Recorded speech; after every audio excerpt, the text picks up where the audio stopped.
Okay, we'll go ahead and get started. And welcome, everyone. I'm glad everybody got up early this morning to get started. Let me first say that this course is on Pedorthic approach for diabetic foot care. And CEUs have been set up for this class. And there is a test that you have to, you're answering 10 questions that's accumulated from the information that you've received today.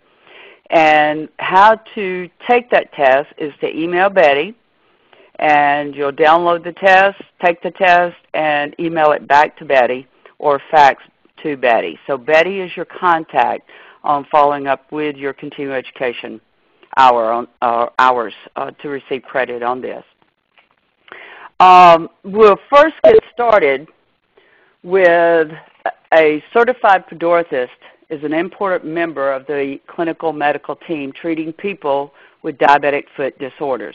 This is something that I want you to see yourself as a part of the whole team approach with endocrinologists to rheumatologists to ET nurses, the epidemiology of diabetes, anybody that focuses in physical therapists, occupational therapists that works with the diabetic groups, support groups. You should be a part of that total body in participating treatment of diabetics.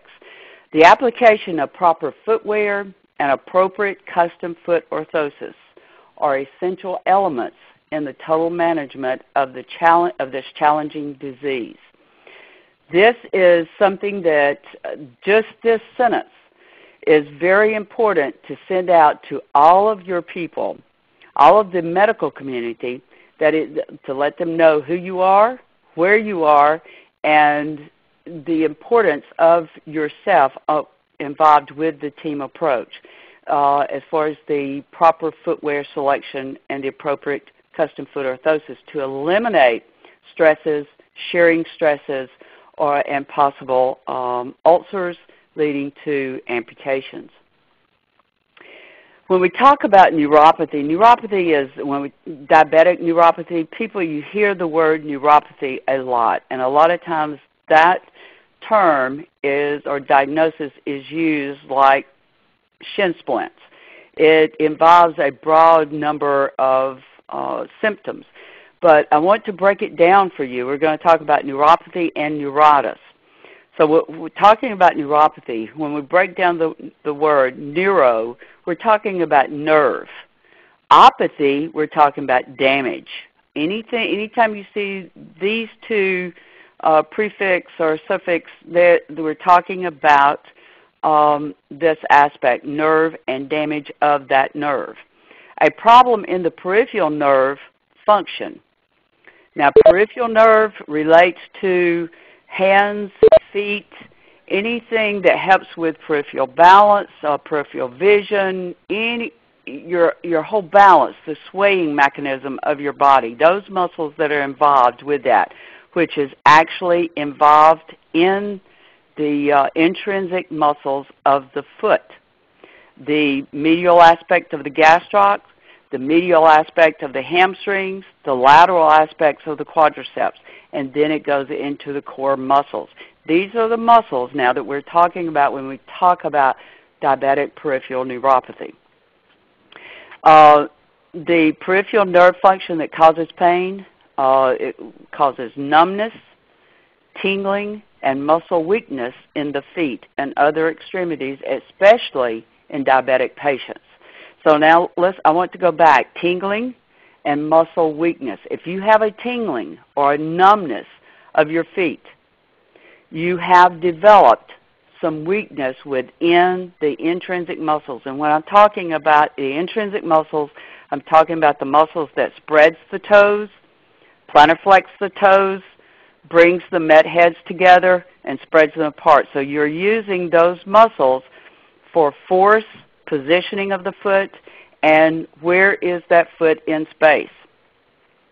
And other extremities, especially in diabetic patients. So when we talk about other extremities, we're talking about the hands and the arms. Once the foot becomes insensate and can no longer feel pain, the risk for ulceration increases, okay? So once the foot, if they cannot feel where that foot is inside the shoe, or they don't feel a tack or a piece of a nail that's inside the shoe, they no longer have that sensitivity or that feeling within their foot. So they have no idea where their foot is in that shoe. They don't know if it's too long, too short, too tight, anything along that line. So this group, you have to pay particularly close attention to the thickness of the sock, the positioning of the toes, if there's a great deal of deformity in the toes, how the sock slides over the toes. Is there a wrinkle? Is there a gap or a crinkling of the sock inside that shoe? Because the constant pressure that is abnormal to a skin tissue or surface of a highly frictioned area, the repetitive pressure and stress and shearing can lead to skin breakdown. And that skin breakdown leads to necrosis or ulceration. When we talk about neuropathic ulcers, these are usually found in high pressure areas of the foot, such as the metatarsal area. You see this a lot at the fifth metatarsal, second metatarsal, and first metatarsal. You also see high neuropathic ulcers at the distal end of the medial aspect of the great toe. Distal, medial, great toe. Also, you will see neuropathic ulcers, especially if you have a toe deformity that hyperflexes the third or fourth toe. You're going to get a neuropathic ulcer on the distal end of the toes. Neuropathy also is associated with intrinsic muscle atrophy, which we have talked about. The atrophy, the muscles become smaller, inactive, and resulting in biomechanical abnormalities that can lead to tendon contractures, toe deformities, and loss of balance. Now let's go back to that. Intrinsic muscle atrophy. It's usually intrinsic, it's within the foot, within the area we're talking about. That's the small lumbricals and interosseous muscles, okay? And some of the brevis, the intrinsic aspects of the flexor digitorums and the extensor digitorums of the brevis aspect of the attachment at the abnormal bony prominences of the metatarsal heads. It also leads to a loss of soleus strength, soleus which inserts into the medial aspect of the calcaneus.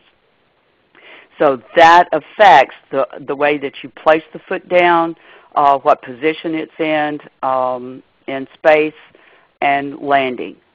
So that later on leads to tendon contractures.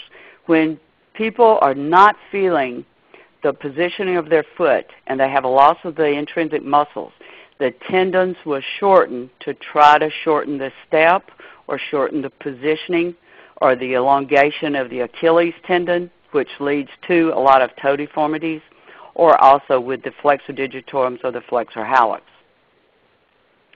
Dealing with much more than just numb feet when we talk about diabetic neuropathy. First of all, the biomechanical effects of peripheral neuropathy. There's a great deal of falling factors.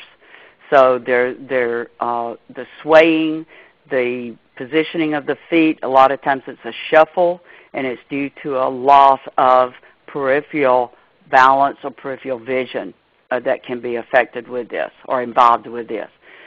Foot, I want you to think of the foot as a sensory organ. Our eyes is a sensory organ. Taste is a sensory organ. But I really feel like that the foot is a sensory organ, because without that foot coming down in the position that we want it to come down in, we have a lot of mishaps as far as falling, fractures, and excess pressure.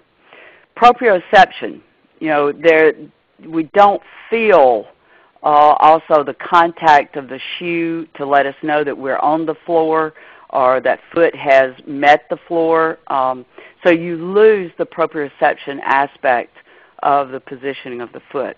Also, with all of the factors of intrinsic muscle atrophy and contractures of the muscles, we develop joint mobility or immobility or joint instability. All of that comes along with this. So remember, if you have an insensate foot, you're going to have joint instability. Strength is affected, and not only just in the foot, but the whole body. The weakness of that foot, if you have a lateral foot weakness, it's going to affect the upper torso around the neck, the shoulder, okay? If you have a medial foot weakness involving more of the great toe and the second toe, you're going to have more instability in the pelvis. So when we talk about strength, it also relates to the posture. If your feet and your joints are not stable, it affects the posture. You've heard us talk about this time and time. But the neck is in a different position, the shoulder, the thoracic, the lumbar, and the pelvis. And the knees will also not be in its neutral alignment. Then with all of this coming down together, then the gait from heel going from point A to point B is affected. So the gait will be unstable with this type of population. Diabetic neuropathy or diabetic neuritis. Neuritis is inflammation of the nerves. Diabetic neuropathy is a problem with or destroying of the nerves. So it's two different things. Diabetic neuritis, they will have a lot of burning, a lot more pain than the diabetic neuropathy. They will have tingling, loss of feeling, and loss of balance. So it's two different things, okay? Pain is a gift that nobody wants when it comes with this population. So with any population, really, because we have pain with diabetic neuropathy, that they actually do not feel pain. They actually feel a loss of sensation. With diabetic neuritis, you're going to feel pain. Muscle spindles in the foot. Now, muscle spindles is a part of the muscle makeup and the neurons that actually develops an inertia to move that part, the origin and the insertion of that muscle to perform a movement. So muscle spindles in the foot regulates the force and position of the foot. Sensory loss of the foot, like where is my foot in space, does not receive the muscle signals of force or position. So when you have diabetic neuropathy, you have a loss of muscle spindles, which is regulating the force and position of the foot. And then you also have sensory loss of the foot. Hold on one second. My little dog has gotten very involved here.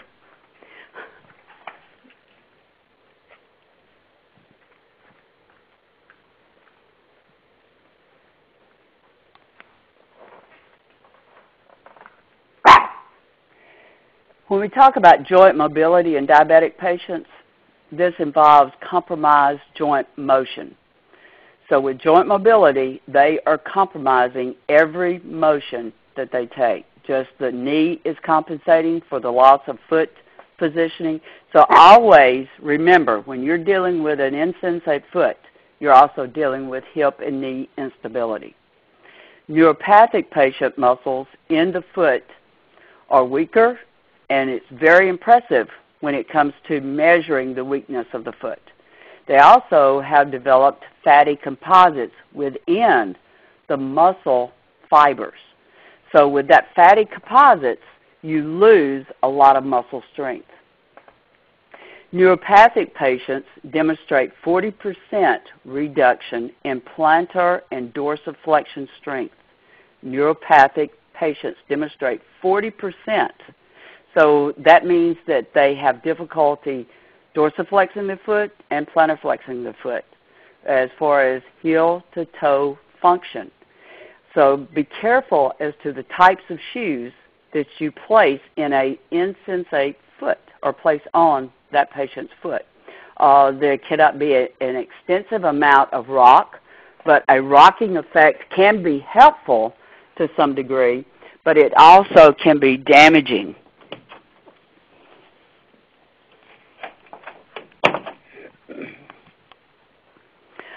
A loss of muscle strength affects patients' posture. Swaying occurs about twice as much with the neuropathic patient.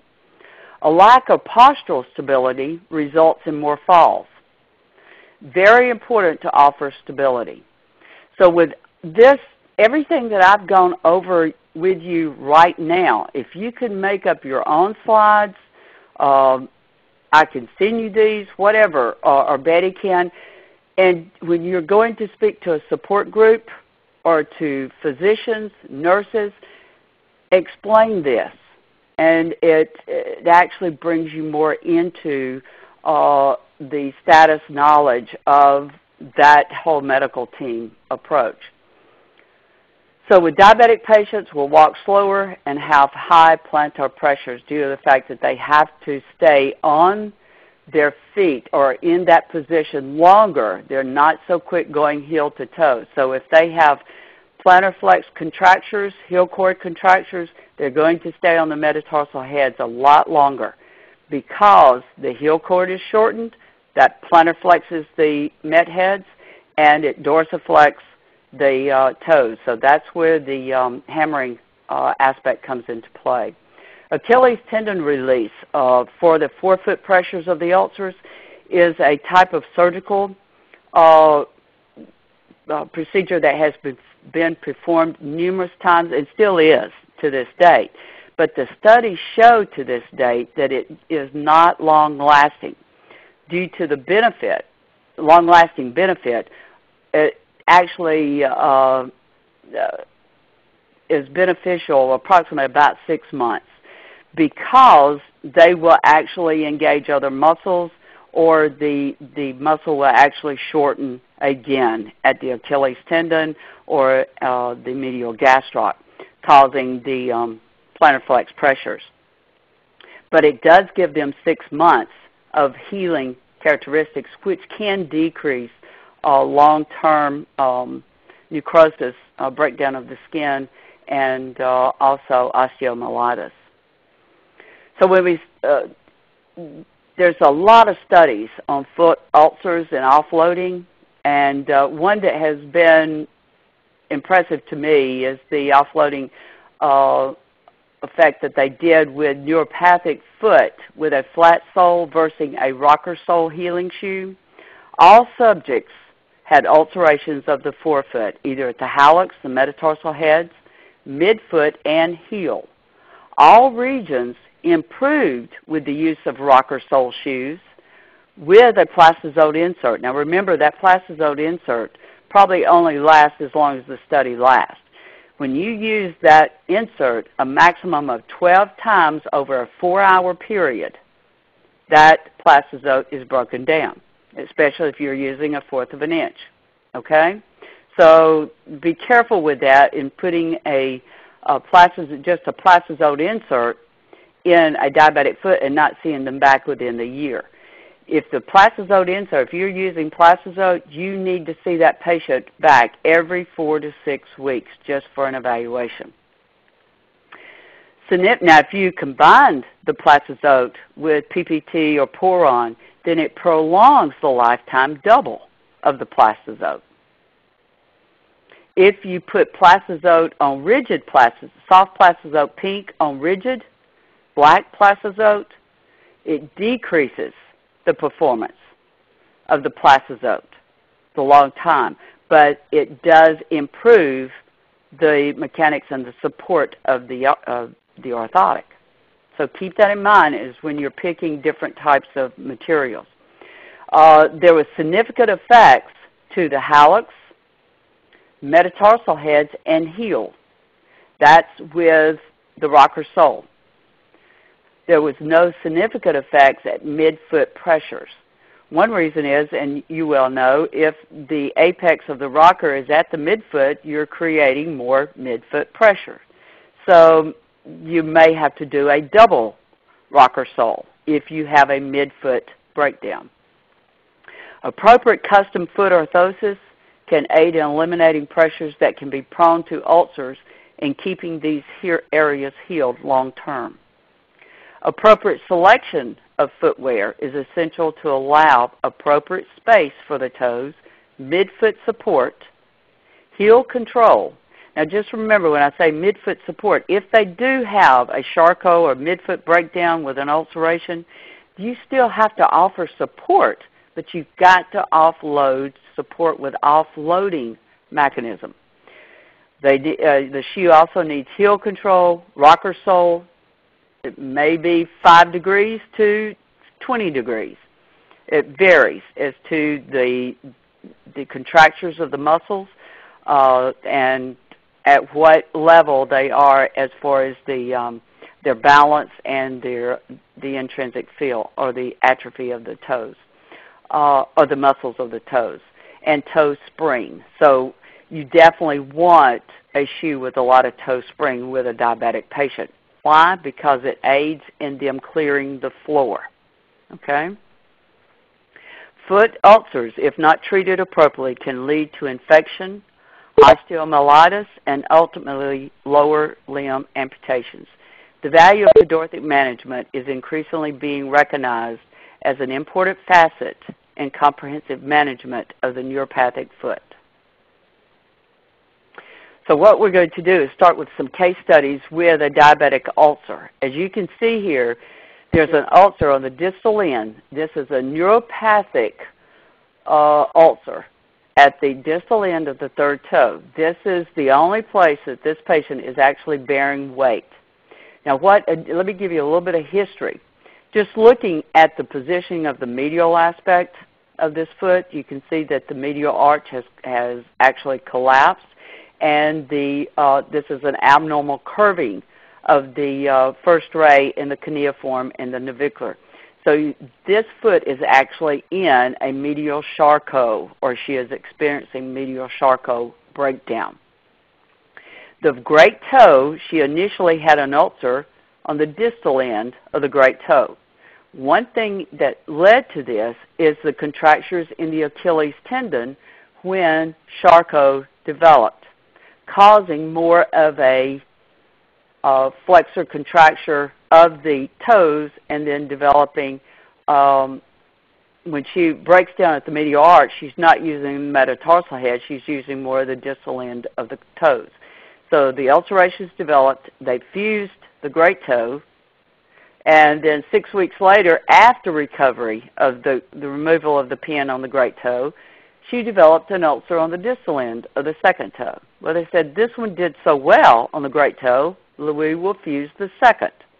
The pin has just been removed, and she is totally insensate and has been walking on the foot. And now you can see the ulcer of the third toe. So that's when they referred her to me for offloading of the third toe. I used a pediplast toe splint. I did not go underneath the second toe or in between the first. I just very thin in between the third and the second, thicker proximal of the third toe, thin in between the third and fourth, coming underneath the fourth, and thin in between the fourth and fifth with a loop over the fourth to try to keep this in place. This is the shoe that she was in and offloading a stiff shoe. And this is where the orthopedic surgeons that referred her was obviously not aware of a lot of the offloading type shoes. But this is the shoe they wanted her in. So what I did, I designed a modified rocker with a double rocker effect because I did not want to add more pressure at the medial aspect of the arch due to the Charcot. So my apex is in front of the calcaneus. I gave her a good level base, offloading the medial arch, and then my apex rocker is proximal to the metatarsal heads, offloading the distal toes. Now, this is a it's a necrotic aspect or level aspect of the ulcer on the distal end of the third toe. It's actually gangrene. But there is no osteomyelitis, so they wanted me to try to do a toe splint. This is from the wound care center that I worked closely with in Birmingham. And the Pediplast splint works great with this person, but also we did use an offloading shoe that was designed specifically for a negative heel prospect of the foot. This is your typical diabetic patient that has had contractures, has complete insensitive foot, and you start seeing all the toe dislocations. They're actually subluxed at the metatarsal heads. You can see that the great toe is the weight-bearing toe along with the lateral aspect of the fourth toe. The fifth, the third, and the second has no function whatsoever. They actually sit up on top of the foot. So whenever this patient heel contacts during a walking phase, the heel cord has contracture. He does not put a lot of contact at the calcaneus, but as he walks forward, he falls into the metatarsal heads. You see that the fifth is elevated, the first is elevated. So that causes a complete depression of the metatarsal arch. So just putting a metatarsal pad here is not enough. You need to bring proprioceptive factors involved in your orthotic, and that would be cupping the heel. You might slightly elevate the heel with a soft crepe or cloud type material just for contact to develop some proprioception that, hey, I've touched the floor, and then getting him to roll forward. And from that point, I developed a type of orthotic. These are the two that he was in the whole time of his healing phase, which was over about approximately about 11 months. This is a trilaminate PPT and puff with a PQ relief at this site, and this is what I initially used with a metatarsal proximal to the metatarsal heads, and court posting with the rubber medial and lateral heel wedges to lock in the calcaneus. So he felt very comfortable in that. Even his walking improved. He didn't feel like that he was falling forward. So over a period of time, it came back, and then I went with more of a cutout, and my cutout is proximal to the ulcer site, extended all the way down to the distal end of the orthotic. Because if I do just a little cutout or a little circle formation where the ulcer is, I'm actually going to cause a protrusion of the tissue, the skin, and the joint itself. And then that causes more of a breakdown or a loss of elasticity of the joint capsule. And so after about 11 months, this is where we actually got him to, which I was very pleased with this. He also, with his shoes, we did a double rocker positioning of the forefoot. This is a 68-year-old non-compliant, which you can see, insensitive foot. His daughter is a ET nurse at the hospital where I was closely working with over the years, and she had heard me speak on diabetic ulcers, wanted her father to come in, and this is after we have debrided. Now, I did not do the debriding. I don't feel like that we're capable or educated enough to do that. This is when I worked with an orthopedic clinic. And the orthopedist has actually removed a lot of skin or exotosis, not exotosis, but hyperkeratosis around that joint has been removed.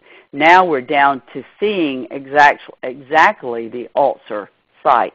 And you can actually stick a Q-tip into that, and you don't even see the Q-tip. That's how deep that ulcer is. But you can also see how that the toes, it looks like the toes has actually just grown together. He never moves his toes. He wore a house shoe. He wrapped it in an ace bandage And that's pretty much was his care for about a year. And so I started him on working with range of motion on his toes, really actively engaging daily activities of working with the toes and dorsiflexing the foot, stretching the gastrocs to help increase blood flow. So that is something that we are actually educated to do, is beginning actively range of motion and stretching. So if you're not if you do not feel comfortable in doing those exercises, then if there is a physical therapy group that is actually working with the group of physicians, you can actually involve them in with this case study, and it also brings you in more of the team approach. We did Una boots, we total contact casting, offloading casting boots, and he was non-compliant. He even took his cast off himself. We really thought he was actually going to lose the foot. So at the end result, what we actually did, I took a mole of his foot, full weight bearing, and I had him to put all of his weight down and bend the knee forward to try to see what that toe and the motion of that toe is actually functioning as, because this man is walking in his shoes. So we did a full-length PQ. So I take the mole of the foot, and this is 1/4 inch plastizote, and this is heated and vacuum formed around the mole of the foot, and then a wrap of 1/4 inch around the edges of the foot and how high I want the PQ, and then the PQ is poured into the enclosed area. This is the end result of the total PQ contact insert. You can see here that this is the ulcer site. You can see how much thicker I have it proximal, and I have it thicker distally, and that is to rock him off of this area. I brought this up to the toe to actively engage the proprioceptors of the flexor end of the toes to help move him forward off and elevate that first ray a little quicker. This is what he looked like about a year later, and you can see it looks like a totally different foot with the ulcer site. Now, this was a continuing battle. He has recently passed away. Not from the diabetes, but from other issues. And I worked with him approximately about 3 years. And he was in extra depth shoes with full-length total contact PQ footbeds. And the shoe was modified, and I saw him every 6 weeks just to check. Post-polio syndrome and diabetes, this is two horrible disease that this man was dealing with. Right now, his problem, they were afraid that he had osteomyelitis that was developing here at the first metatarsal. He has had a surgical intervention at the third metatarsal where an ulcer site had developed over the years. They went in and removed that metatarsal head. This did heal. At that time, he was placed in a brace after the healing for his post-polio. You can see the contractures of the foot and the plantar flex first ray.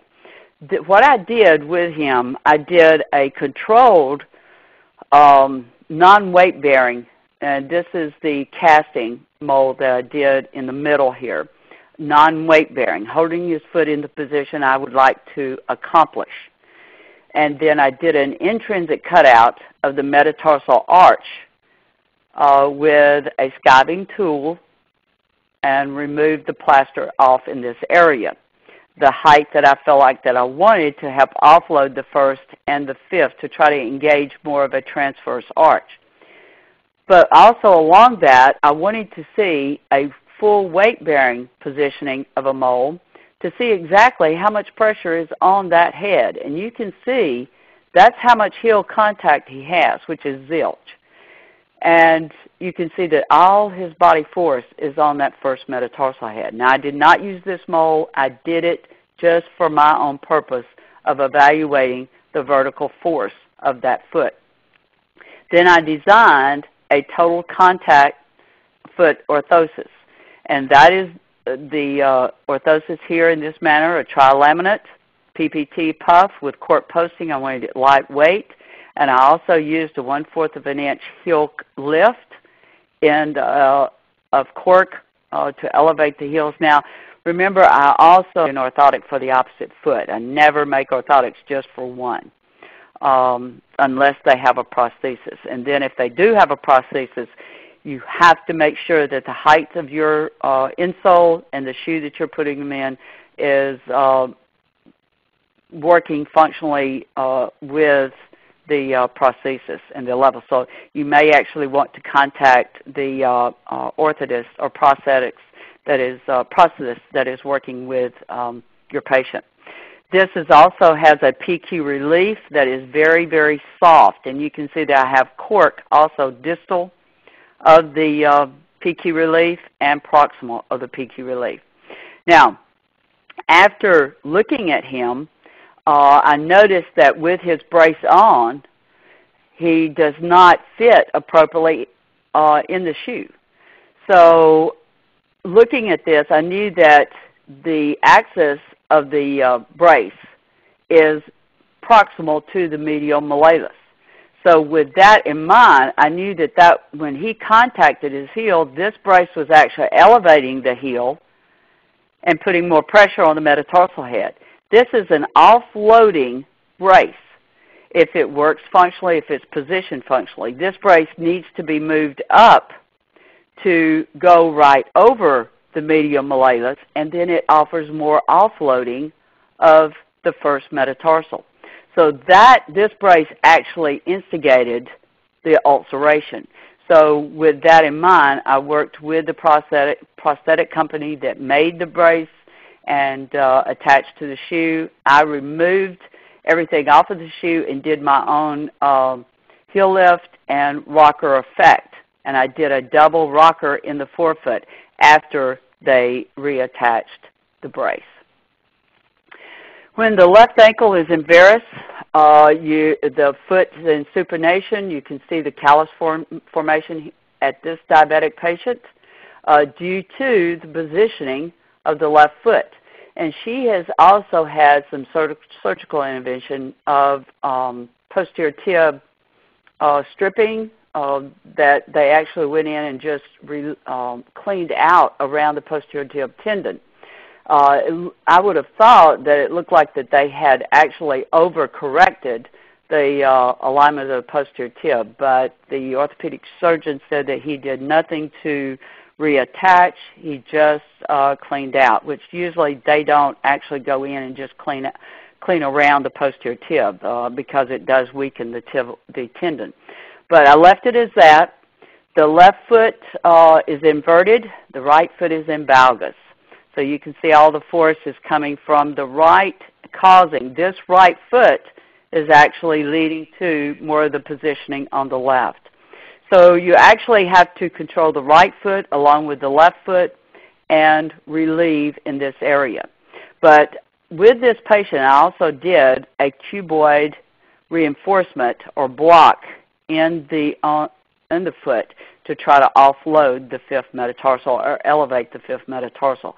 When you reinforce the calcaneocuboid area, you actually engage the perineal longus, which would plantar flex the first ray and elevate the fifth metatarsal. I also engaged with this patient is a double forefoot rocker. The heel is zero at the base of the heel, and it goes to, I actually only went 5 degrees proximal to the met head. Below zero, I'm about -2 here where I removed some of the sole of the shoe, and the soft area of the firm area of the shoe I removed. And then my apex of 5 degrees is distal of the metatarsal head down to 0. So that is just a functional forefoot rocker sole.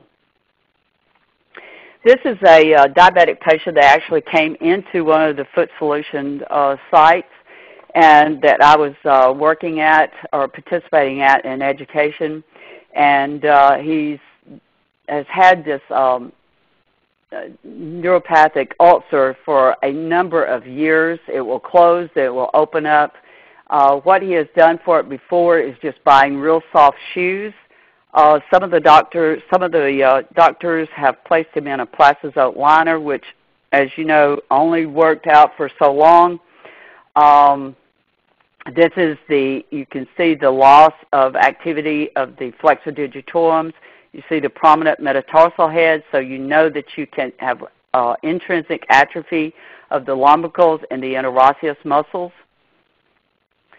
And with the loss of these toes, you bear more weight in the metatarsal area. So what I want you to do is just see how stiff these toes are. So I'm just checking the range of motion of the toes. When I extend the toes, you can see how this reinforces the tissue in the plantar area of the metatarsal heads. When I release the toes, now you can see how the metatarsal tissue actually falls back into the sulcus space.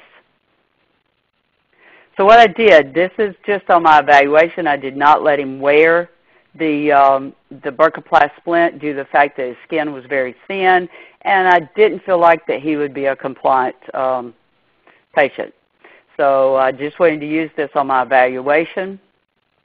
This is him standing. He had an open site, so I wanted a sock on. It's his left foot, and you can see that from hips down, even from the arm positioning, there's difference. You see palm here on the left. You see less palm on the right. So you know that there's some rotation that is occurring on the left side. The left hip is lower, the right hip's higher. You can see in the popliteal space of the knee versus the left versus the right, and the hindfoot valgus positioning on the left and forefoot varus. So just a little closer look of his feet. Can you see that the heel cord has shortened on the left due to the heel elevation, which causes more pressure in the forefoot?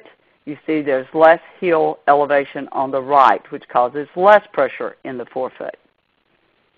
Now you can see the hammering and the triggering of this toe. He does not have contact at the distal end of the toes.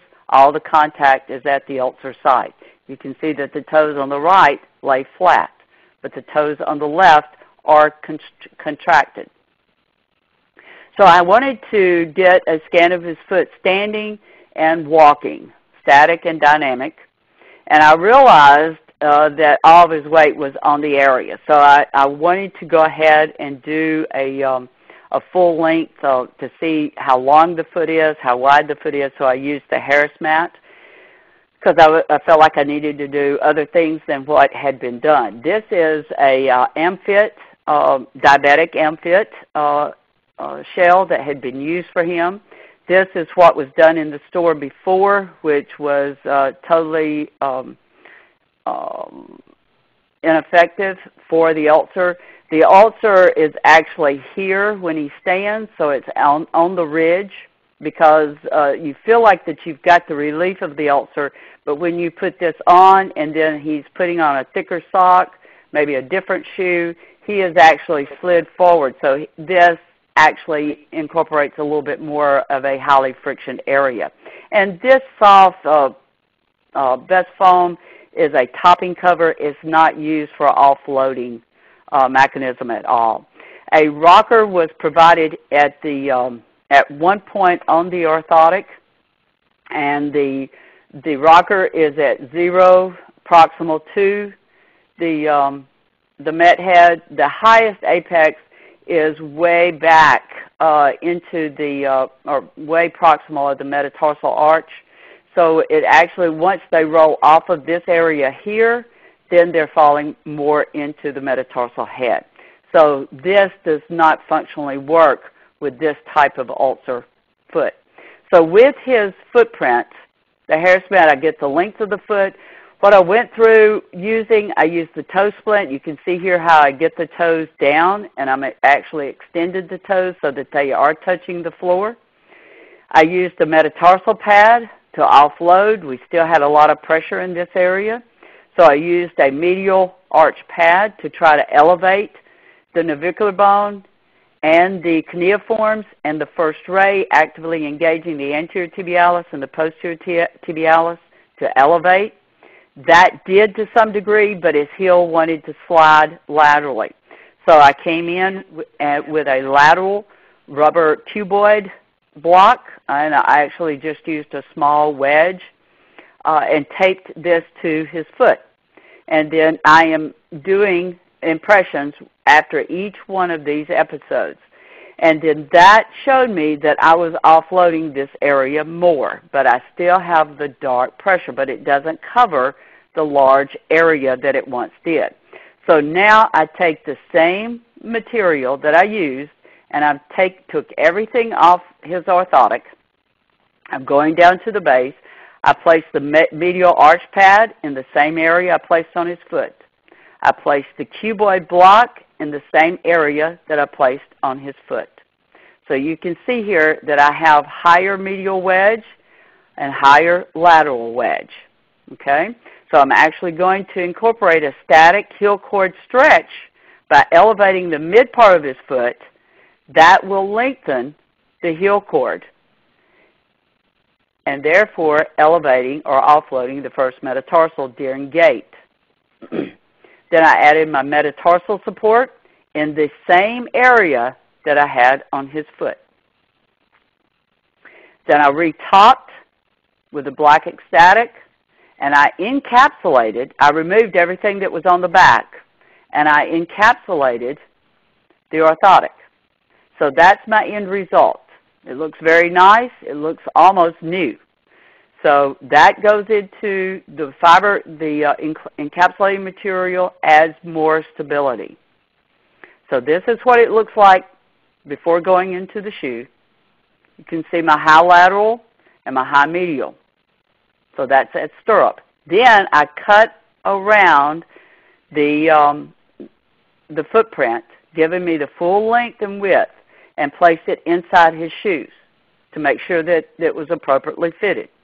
I felt like that it was, so what I did was mark the pressure site, removed that, and dremeled this area out. Making that, you want to get that whole area smooth and it cover the whole area, maybe a little bit more than what the first metatarsal actually is. Then I filled that spot with a soft pour-on or PPT. You can actually inject silicone or PQ. But I wanted to do this at the time that I saw him. And then I incorporated a double 4-foot rocker. This is him standing before or without the shoes on. I want you to look at the pants legs, the positioning of the hands, and the popliteal space. Now this is him with the shoes on. You can see the difference in the positioning of the knees. And I actually have a little bit more heel contact here. It's actually shifted a little bit more over here to the right. So I want to make sure that I keep this right side balanced. And then I wanted him to do a dynamic footprint with the shoe on to see if I am offloading during toe off that metatarsal area. And so you can see here where my pressure is proximal to the metatarsal head and at the medial arch and lateral arch. So this has offloaded that metatarsal head. And he's actually done very well with that concept. Now, doing an over-the-counter insert, if they don't have anything and you want to do something right then to offload this area, you can take the insert that you have in the store, modify it in the same manner that I did the AmFit. You might want to relieve this area. This has a toe crest on the plantar surface. And just Dremel out the whole area down to the soft or down to the topping of the green topping. This is the foot solution. I believe it's the 900 series. And what I did here was inject silicone. So you inject the silicone with the gun into the relieved area, always getting it very level and not higher than the orthotic itself. It has to be lower than the orthotic itself. Always encapsulate that because that can actually peel off. Now, if you have a diabetic patient that has an extreme midfoot collapse and they do not have pressure at the medial arch, but they have a great deal of skin breakdown at the medial aspect of the calcaneus. You can see the footprint versus the left. The left foot is actually more in a complete midfoot breakdown than the right is in the medial arch, but there's a lot more pressure at the medial calcaneus. And this is the potential ulcer site that his endocrinologist felt like that he would have more breakdown. So what we did was use the PQ relief, taking the AmFit orthotic, relieving the area, filling the area. This is the tarsal tunnel area, and relieving that area with PQ. This is a diabetic patient with a complete Charcot midfoot breakdown. You can see here he originally was diagnosed with a sprained ankle. Went to the emergency room, they treated it as a sprained ankle, and it was actually dislocation of the cuneiforms, a Liz Frank type injury of the midfoot where the bones actually deviate from their normal alignment and causing more stress on the posterior tib. The posterior tib did rupture during the ankle injury. So now he has a midfoot collapse. You can see here that the navicular bone is what I'm dealing with. He actually has, this is not his foot, as you can see, but this is the prominent area that he develops the callus or the hyperteratosis, which can later develop into bony overgrowth, exotosis. But this little concave area here is where I've got to reinforce to offload this area. You reinforce proximal, and then you reinforce distally. You can see the medial arch in the metatarsal area. So this is the areas that I have to support to offload the proximal area. You can see the plantar flex or the keratosis area that I'm trying to relieve and to reinforce. This is the plantar surface of his foot. You see all of the painful callus area here that can open up. I used the petaplast splint to see how much muscle he actually has for me to engage. This is the footprint before the petaplast splint. You can see the pressure at the medial arch. With the splint, you see that I do actively engage the posterior tibialis and the anterior tibialis muscle, along with the flexor digitorum, elevating the navicular bone, therefore putting more pressure back on the heel. And you can actually see that the foot lines up in a more of a better center of axis than the left foot. The forefoot is where there's so much weakness. That's the slide. You can see how much slide is at the midfoot where the break is. So what I did, I took the orthotic that they had actually made for him at Foot Solutions, and I reinforced this area. This is the callus site. So I'm reinforcing proximal, and then I'm going to reinforce distally. This is it after being topped. You can see that the high area here in this area, proximal, the offloading, and then the high area distal. And that actually offloads that area. Now, this is him in his shoe. It's a very good shoe, extra depth shoe. It has a good straight last, but it does not support the medial structure of his foot. So that's where you want to go with a more straighter last with an abnormal curving of the medial arch. So that gives him, remember, if you support the structures, you offload the area, but and you reinforce joint stability. So either by medial wedging of shoe modification, medial wedging with a flare, it's called a medial stabilizer wedge with a flare, medial wedge, or either onto the shoe or a Bach foam. This is where we actually develop a crepe, and Bach foam is liquid and it fills into this area. It makes the shoe a lot lighter weight. This is a PW minor shoe that has actually been modified, and the shoe has been split and the shoe has been widened and into the position to form or to be more compatible with the foot positioning. This is a diabetic patient that came into a Foot Solutions site that is developing Charcot. She does not have complete diabetic neuropathy, but does have neuritis. So she is right on the verge of becoming more prominent in the breakdown. Getting her out of those shoes, her doctor felt like she needed to be in a high top, so this is what she went with, and you can tell that that did not stabilize her. So I immediately, just to see if the shoe would be a good source for her, and the addiction walker was actually very compliant with her. So taking a picture of this, sending it to her physician is also very good feedback for him.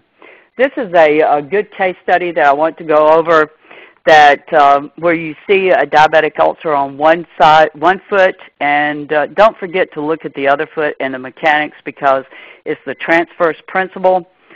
If there's an affected side, you're going to transfer more of the stress to the opposite side, and this is actually what occurred. This patient is from Pensacola, Florida, and I did see her when I was in practice in Birmingham. And you can see that the ulcer site is at the cuboid and the third cuneiform. Looking at her standing, the ulcer was not open, so I could have her stand. You see that total inactivity of the toes on the right foot, but you see no toe activity on the left. But you can see the varus positioning on the left. After talking with her, she had had an injury 2 years prior, and you can see the scar from the surgical intervention that was done. She does have internal fixators within the ankle. She did lose some bone from a fall where she had multiple fractures, and the foot is actually, the leg is actually functioning shorter. So keep that in mind as we discuss this case. You can see on the right the ulcer-affected foot, the dorsiflex toes, the metatarsals are actually elevated, and there's more pressure at the medial arch. But when you look to the left, you see how the great toe is elevated, so there's no peroneal longus function. When she walks mainly on the lateral aspect. So looking at this, I had a feeling that this left side was probably affecting the right because the ulcer came after this injury. You can see the prominence of the bony protrusions on the right. So when you go into a shoe, you cannot have a flat surface in this area. You have to have a relief area inside the shoe. Never, ever put this prominent protrusion into a flat shoe. You have to excavate the area out and fill it with a soft material to try to help with the offloading. But you need total contact with this type of insert. So I did a weight-bearing mold of her foot. I did an intrinsic metatarsal cutout and a medial arch cutout proximal to the ulcer site, and a calcaneocuboid cutout. So here's my bridging, and then my reinforcement at the metatarsal area. This is the ulcer site. I did a total contact orthosis, trilaminate puff, EFM, and cork with the relief of PQ, and it is lower than the orthotic itself. Then I scived out the shoe that she was in, the SAS free time, which I felt was comfortable to her, and it did fit her appropriately. So I relieved the area, injected silicone, reinforced with a double rocker of only 5 degrees because she had a loss of balance. One thing is because of the affected left side. The broken ankle, she had no movement. The ankle was actually fixed in varus positioning. So she actually did all of the mobility was occurring on the right. And that's actually the transverse principle causing more of a breakdown. So you can see that the offloading is the medial arch, and then I picked her up proximal to the metatarsal and down to 0 at the distal end of the toes. I use a hand sensor, a hand pressure sensor device and with my diabetic patients where it's a spot sensor. I would place a sensor right on the spot of the ulcer, put her sock on over that, and then put her into the shoes with the orthotics and have her stand on both feet and looking to see if at the handheld sensor dial was enough to relieve the pressure. I never could get enough pressure off of that site. So then I started looking at the left shoe, and I realized that the left ankle was rolling out, so I reinforced the left shoe with a lateral stabilizer and lateral flare. The dial on my pressure sensor improved, so I knew I was on the right track. Then I was looking at her function and walking, and I realized that the left leg was a great deal shorter, so I added a 1/4 inch lift to the left shoe, and that immediately offloaded the right foot ulcer site. So that is where the opposite side actually led to the breakdown causing the ulcer. So I had to concentrate on the left. This was an interesting case study. These type of patients, make sure that you log this, take pictures. You will remember, I remember this lady, remember what was going on, and that's been a number of years ago. So keep up with these case studies. They're very, very important. And I like the way that she's standing here, a lot more balanced, and she said she felt like even her hip felt much better on the left. With this type of diabetic patient, you actually probably will not see in your practice, but you may. They may walk in. A lot of people do. Contact the physician that is seeing this patient. Try to work with the group that is, or the team that is working with her, and that's basically what I did. She is a nurse herself and has actually heard me speak to the support group, and that's how I came into this patient. This is her standing. I actually wanted to do custom shoes, and I did custom shoes later on with her, but she would not hear of it. She had a box full of custom shoes that she had had over the years. So I did shoe modifications with custom foot orthotic. You can see the relief of PQ and the orthotics in the positioning of her foot.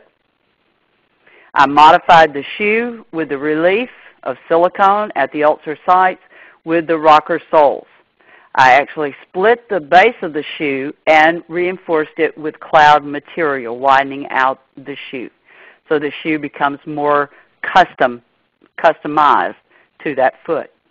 This is a heel ulceration that was actually caused from a chiropractic biolevelers insole. You can see that the ulcer is here, and the elevation at the lateral aspect of the calcaneus actually led to falling the heel down into the medial side.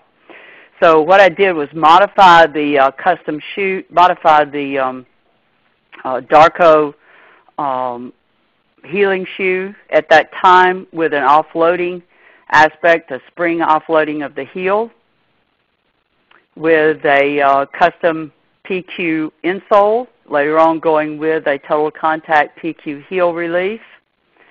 This is him after about 7 months of in the post-op shoe and the orthotic. Then I modified the SAS timeout with the same type of rocker effect, and this is what he wore up until he passed away. Remember, I always do, at the time that I did this picture, he had not put his right shoe on, but you always modify the opposite shoe. Maybe not as high, but with the same concept. This is a patient that had a skin breakdown at the styloid process due to a ankle injury, and I went with the Chongqi shoes and offloading this site, and it was very beneficial for him. With this type of skin breakdown, which you're seeing here, Non-compliant patient, I used the PQ relief with the double rocker reinforced in my orthotic. Double rocker in the shoes by removing part of the Apex ambulator shoe that she was in, the Diabetic Apex shoes. Reinforcing with a medial flare, filling that with PQ, and then placing the base of the shoe. I just wanted to show you this case study. This lady actually walked into my facility. Her orthopedic surgeon from North Alabama referred her to me. He had gone in to do surgical intervention, would not heal, had heard me speak at a wound care convention, and decided to send her to me. You can see the lateral Charcot of the right foot. I put her in a healing sandal, diabetic healing sandal that I made that day. This is rigid plastizote with soft plastizote. With a double rocker, with a lateral flare, I just incorporate my straps in between my plastizote material. This is her after wearing the shoe, and I saw her every 3 to 4 weeks, modifying the shoe, adding more plastizote, and this is after about 10 months of healing. So what we did was actually put her in a shoe with a double rocker, custom shoes with a double rocker. Don't be afraid to do custom shoes. American Shoe has done a very good job with the custom shoes that I've had designed for a number of people with deformities, and it's very easy to do. Just make sure you do a comprehensive evaluation. You will use them effectively. Be sure and contact Betty about your continuing education credits and your tests.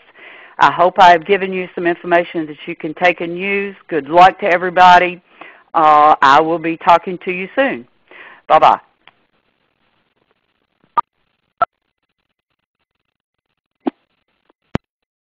Thank you. Please stand.